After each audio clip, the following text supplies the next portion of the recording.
They expected thunder. God whispered, "The mountain is still, not peaceful, empty." Wind brushes against stone, but no voice follows it. The sky hangs open above jagged rock, pale and waiting, as if it expects something dramatic to arrive.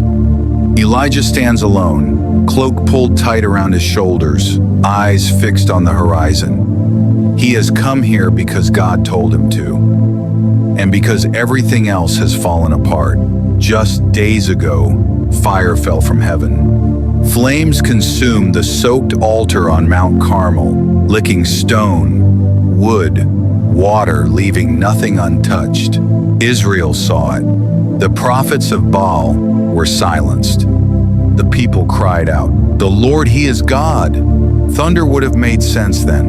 Noise, celebration, victory. Instead, Elijah ran. He ran until his strength collapsed under a broom tree.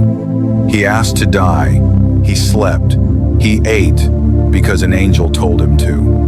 And now, after 40 days and 40 nights of walking through wilderness silence, he stands at Horeb, the mountain where God once shook the earth for Moses. This is where God speaks. At least, that is what Elijah expects. If this story pulls you into the tension already, into waiting, into confusion, take a moment to like and share this video. And subscribe to Bible Story Vault for more cinematic journeys through Scripture, where ancient moments breathe again. Elijah presses himself into the cave as the light begins to fade. God asks him a question, not an accusation, not a command. "What are you doing here, Elijah?" The words echo in the hollow space. Elijah answers with the truth as he sees it. He has been zealous. He has stood alone. He has obeyed, and now he is hunted. Israel has turned away. The prophets are dead. He is the last one left, and they are trying to kill him. God does not argue. Instead, he says, "Go out and stand on the mountain, for the Lord is about to pass by." Elijah steps forward. The mountain trembles. A wind tears through the rocks with violent force, splitting stone, ripping loose fragments from the cliffside. It is the kind of wind that rearranges landscapes, the kind of power that demands attention. If God were going to speak, this would be the moment. But the Lord is not in the wind. The ground begins to shake. An earthquake rolls beneath Elijah's feet, deep and relentless, the earth groaning as if something ancient is breaking loose. This is how Sinai once responded to God's presence. This is how fear is taught. But the Lord is not in the earthquake. Then fire, not the controlled fire of Carmel, but wild, consuming flame. It dances across the mountain face, devouring brush, cracking stone, painting the darkness in violent orange. Elijah has seen this before. He has called fire down himself, but the Lord is not in the fire. Then nothing. The noise falls away, the wind retreats, the ground stills, the flames fade into memory. What remains is silence so complete it presses inward. Not emptiness, but attention. And in that silence comes a sound. Not thunder, a whisper. Scripture calls it a still small voice. The Hebrew carries the weight of breath, thin, quiet, almost fragile. Elijah pulls his cloak over his face, not because the voice is loud, but because it is intimate. God speaks again. The same question. "What are you doing here, Elijah?" And something changes. Elijah answers again, but now the words land differently. They are still honest, but no longer sharp. The fire that once burned in him has softened into grief. The loneliness remains, but it is exposed now, no longer hidden behind zeal.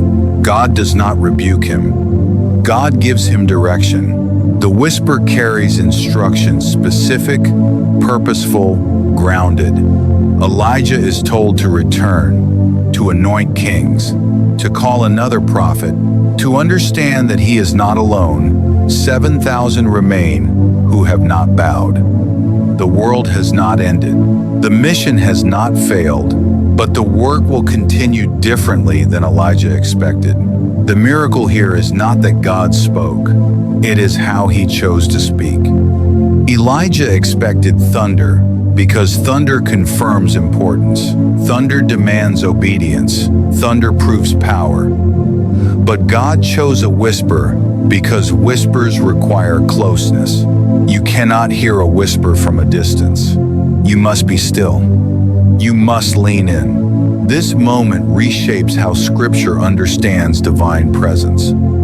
God is not absent from power, but he is not limited to it. The same God who split seas and sent fire also chooses quiet when hearts are fractured. Elijah leaves Horeb changed, not energized, not triumphant, but steadied.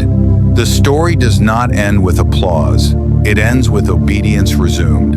And that matters, because many of us come to God expecting noise. We expect clarity wrapped in drama. We expect answers that shake the ground beneath our feet. When they don't come, we assume silence means absence. But Scripture suggests something else.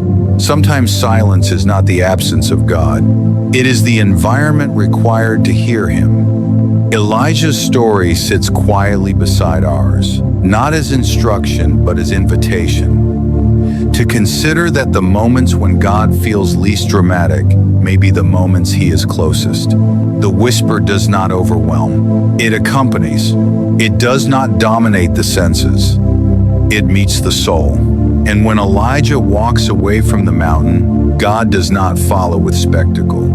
The path forward unfolds in steps, not signs.